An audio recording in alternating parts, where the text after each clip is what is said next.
Hello, ladies and gentlemen, and welcome to Weekly Shonen Jump. This is Fonzie, And this is Hero. and this is for Weekly Shonen Jumps April 22nd.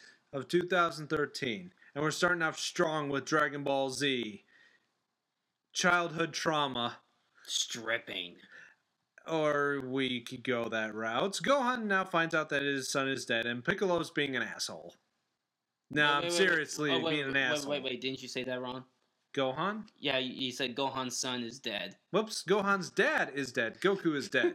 He's 5 years old! Proficient. Anyway, Piccolo will decide to train him because two Saiyans are about to come down and kill people and steal the Dragon Balls. And Piccolo actually says, silence or I'll slit your throat. You know, for kids! Yeah. When was this ever made for kids? This was just made for a bunch of boys who wanted to see a lot of action. And no boobies. And yelling. But essentially, Piccolo will be training Gohan in order to fight off the Saiyans. And he just throws him into the air, into that cliff. Oh. That goes with 3. That's 3. Being mentioned that his dad is dead, threatens, and being thrown in a mountain. Childhood trauma. And child abuse. Yep, so that's 3 things so far. And, of course, still belaboring Gohan and verbally abusing him. That's 4. And making him strip. 5. And, once again, making fun of his father. That's 6. That's 6 things. Such an asshole he's become. Yep. But we have less to get on that, and now to get on to Naruto. No, One Piece. Oh, yes. There is no Naruto this week. Oh, yeah, that's right. I'm almost sad. Okay. Anyways, we come back to the arena where Bartholomew, that's not Bartholomew, the man-eating, is actually entering the arena. And this guy would give Freddy Krueger a run for his money in the fear department. And I really mean it. He just uproars the crowd, and the crowd just hates him. And he even throws what appears to be a bomb, but it's actually just a baseball, and everybody just ducks away. Really? It's kind of inappropriate now today. Yeah. You know, Boston. Bomb. You're really gonna mention... You know what? This was supposed to be a fun podcast, and you just threw the bombs in there. Literally, just like he did. You threw the bombs in. Boo! That was terrible! Anyways, we actually have a good part to get to into the chapter where everybody is roaring inside the arena as the hero of Doflamingo's family is about to enter the arena, and that would end up being... Well, we'll find out soon enough, and as we're back into the entering room, where Luffy is met by Hyena of all people. And of course, Hyena decides not to reveal who Luffy is. After all, he seems to have reasons for it, but all he wants to do is beat Luffy in the final rounds. And of course, usually the old Hyena would just beat the crap out of him, no ghost or say, because, he's not a noble soul. But this time he seems to have grown up a bit. Interesting pathway for a very devilish pirate. And of course the roaring is all for this man, Hyena, the hero of the Doflamingo family. And of course it seems that Cavendish is also pissed off at that Hyena's getting more praise. Yeah, but it seems that all of the main people will be in different blocks. Luffy will be in C block, whereas Cavendish and Rebecca, the Lady Gladiator, will be in D block. And the B block will be to Hyena and Dagama, the strategist that still looks like Dr. Eggman, and his king, and Bartholomew at that. And it seems that the battle gets on quickly, but to shock, it seems that Dagama has made some propositions to other gladiators and has hired them to protect the king and to create a team to lower the numbers. Hyena and the others find this to be a little bit strange, seeing as how a gladiator match is for survival of the fittest, one man standing. And it's everybody in for themselves, but in this, there are some team-ups. Yep, but that's only due to a strategy that Dagama will have and will show off later. But we have to get to One Punch Man! And so Saitama is walking in the woods. Very detailed woods. Walking in the woods. he better hope that there's no Slender Man in that woods. Yeah, but it seems like he got lost. And then one of the Paradisers, the one who got away and still has a kunai behind his head. He's never deciding to take that out. And he's like, "You want to join the Paradisers?" No. I'm a hero for fun. Really? A hero for fun? Never heard that before. Oh, and then he decides to punch him. But and just when he thinks he kills him, he's like, "Oh." Saitama doesn't move, and of course, with the expression on his face as usual, he's like, "What a letdown." Yep. And then bald guy just gets really pissed and goes all muscular. And goes for an ultimate super finishing move. Spin attack, where he's just flailing his arms like a 5-year-old. Yep, just in a spinning pattern, which Saitama used once as a kid, but with one weakness. It's not a good attack. You got both my hands. My one weakness. And then he just punches through his delivers the one punch of the chapter. And then it breaks his armor, and he's naked. You sound like you enjoyed that. No, it's it's kind of an abridged series reference. Yeah, sure it is. And then that's where not Sonic. I'm gonna call him not Sonic because it's not Sonic. Well, yeah, because we don't want to, compare this awesome, very ominous-looking ninja to the blue hedgehog of "You're too slow." Fucking hate it. And the thing is, he gets like the weirdest pedo face ever. But before that, the ninja guy confuses him with the Paradisers. He's like, "No, I'm not!" And tries to kill Saitama, but of course, Saitama being as awesome as Chuck Norris, probably a little bit lower than Chuck Norris, doesn't get affected by any of Sonic's attacks. And of course, then we get our special pedo face moment. Seriously, it's like he's gasming in his super suit while he's thinking about killing people. What's the deal?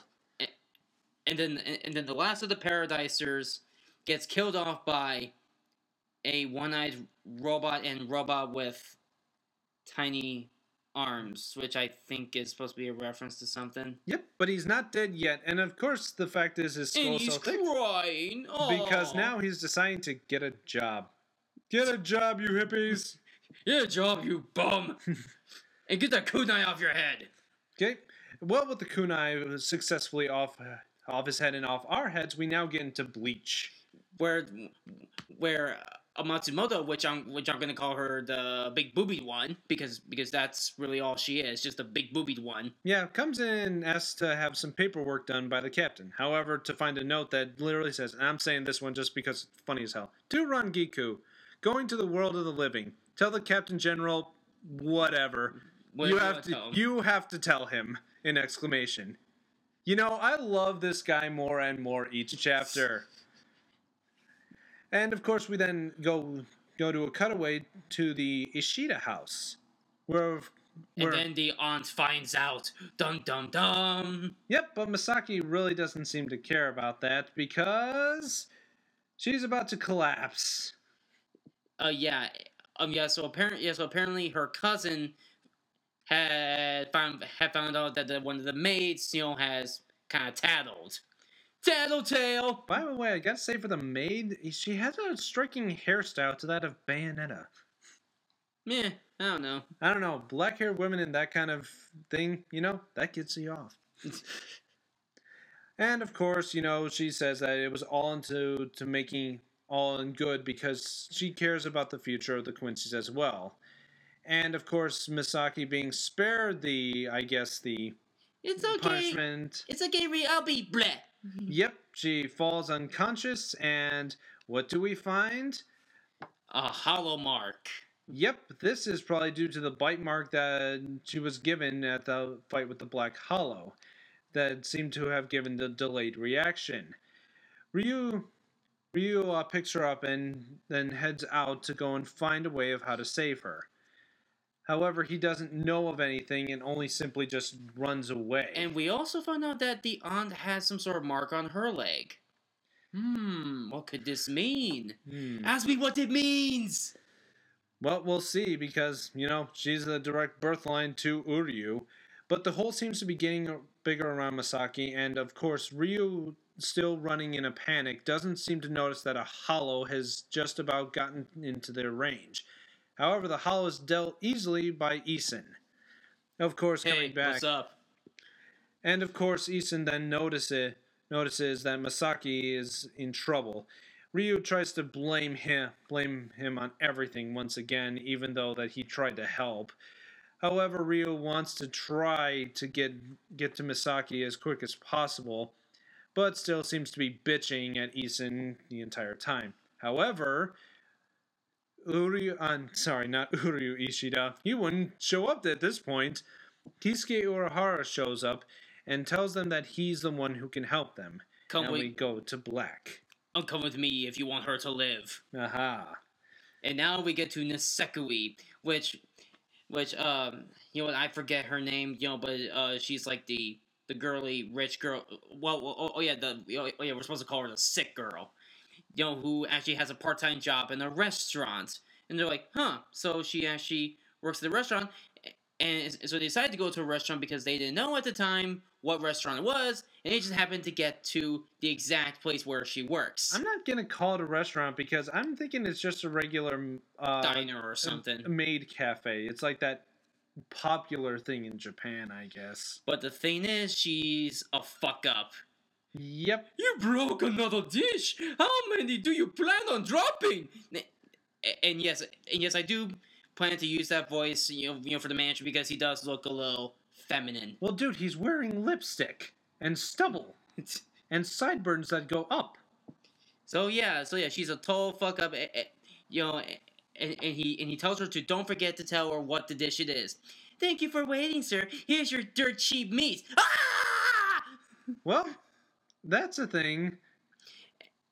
And here, okay, so Michijo orders fries, while Chitoge just asks for a parfait. And when she gets to her table, Chitoge just gets one fry, and Ichigo gets a big thing of parfait, which looks like a sundae that's like 2 feet tall. Yep. Favoritism! And of course, this event wouldn't have been praised without, the fact that the reason why she's around is because, she's pretty, she's cute, she's happy, all the things. Customers. The only reason why she's still around is because the customers just really like her. Yep. And that's when the Yakuzas and gangsters come to the same. I'm just gonna call it a diner because it's probably as small as a diner, where the Yakuza and the gangs come to the same restaurant. But the thing is, they're having a hard time trying to control themselves because the two lovers are there, and when they're there, they have to behave. Yep. Well, wait, I gotta read this line. This is so funny. Well, if it isn't our good friends, the Shiingum. I thought I smelled something rank in the air. Well, the Beehive bigwigs. Well, if it ain't the Beehive bigwigs, your cologne smells lovely as always. What do you use? Pig urine? Ooh. It's like a shootout is just begging to happen. So yeah, they're starting to get on each other's nerves, and they were like, we gotta do something. And they have to remind them that because they're there, they have to behave. And that's when the sick girl just goes all over Ichigo. Ichijo. Ichijo. I forget his name. And Claude sees as like some sort of clue that the whole thing is a sham. Harem. And guess who else joins in? This is the third time. The police. Yeah, gangs, Yakuzas, and police. And the police in the same room. Not gonna go well. And as you can see in the pages that the police kind of treat the sick girl, like she's a princess because she's the daughter of the chief. Marika? Oh yeah, Marika. So she's kind of treated like a princess because she's the chief's daughter. And that's when the police and Yakuzas and gangsters see each other. Ooh, they are just gonna fight each other. and Marika just puts two and two together. No business. Diner goes broke. Diner closes. There goes my job. And that's when she just loses it. What are you idiots doing? If you want to fight, take it outside, you piece of motherfucking shit! Well, I don't think she said that, but she then proceeds to throw out the Yakuza, the gang, and the SWAT team. In a very comedic fashion, which I thought was really funny. Yep. And that's when I was like, for real? I wish our Yakuza gangs and SWAT team were like that. This world would be so much funnier. So yeah, I'd say leave the diner. They start talking about how she was very impressive in handling the situation, and that's when she reveals that the reason why she has a job is because she's working to save money for her and Ichijo's marriage. Spit. Yep. and so they part ways, and we see a little bit of a flashback of her and Ichijo when they were kids, and how Ichijo always wanted to live in a big house next to the ocean, and we see that she has a whole jar full of paychecks. Yep. This isn't over obsessive compulsive, but enough with that. We're going straight from comedy all the way to action. Depressing action, back with Toriko. And someone's getting electrocuted. Yep, but it seems that we go back to the climax of the Elg and Brunch fight, and it seems that Elg has finally revealed his true face. And it is. Oh yeah, I gotta make this quote. Doomsday and Armageddon had a baby, and it is ugly. Boy, whenever something's ugly, do you have to make it seem like everybody that two evil villains have to mate or something? Yeah. Well, anyways, Elg actually wanted the horse's DNA, or his legs as well, in order to actually keep his true face from being shown. This way his genetics would be at a much more perfect level, because he was always mocked for it. However, Brunch then lets him know that at the village of where he lives, there are so many other weird creature shapes for humans that he would have fit in perfectly, and that there was no reason for him to go down such a path. But deep down, you're still ugly. Doesn't matter if he's ugly. It was just sad to know that there was a place where he could have been. And of course, we then go back to Hansa of the Millimeter, and, well, let's just say the battles aren't going as good, because now we take a transition to the Ego headquarters, which has gotten out of hand. And the police can't do anything for some reason. The reason is because the Ego group hasn't been told to do anything yet. We must do something. Should we do something? We should do something. Well, that's because that their higher-ups, the directors, have all been killed. Well, the thing is, like, for police, does it really matter who says where they can or can't go to save people? That's because those cops are ego cops. Igo or ego cops. They are told where to go by their superiors. They're like hired goons. Oh wait, isn't ego like EGO? Yeah, EGO. IGO. I'm not sure. Sure. I'm not good at spelling. Anyway. Because that's what the anime's been calling it, just the IGO. The IGO, then. Well, anyways, then, all the directors are dead due to one man. And this is one of the presidents of IGO? Really? This guy has done nothing for so many chapters and is only introduced in only a couple panels. Only until now he decides to do something. And he kills all the directors. What the hell? But thankfully, we get back down to Samaman, who's once again going berserk and destroying most of GT robots. And of course, all the GT robots try to use all of their weapons to stop him, but to no avail. And what happens is that then Toriko goes Naruto on us, and he summons a giant snake to stab him with his tongue. Yeah. Shigematsu is actually a part of the IGO, but a defective member as well, and is most likely a part of the new Neo Gourmet Age that the other members of the IGO were talking about beforehand, and has stabbed him right in the back. And this is bad, taking out one of the heaviest hitters for the Byoshikuya. and it doesn't look good for him. Rin tries to go over to him, but the scum beasts are still going on. And even so, Sashori tries to fight off as many of the scum beasts. And her move is honor the food. Oh, it's a different person. I thought it meant something else.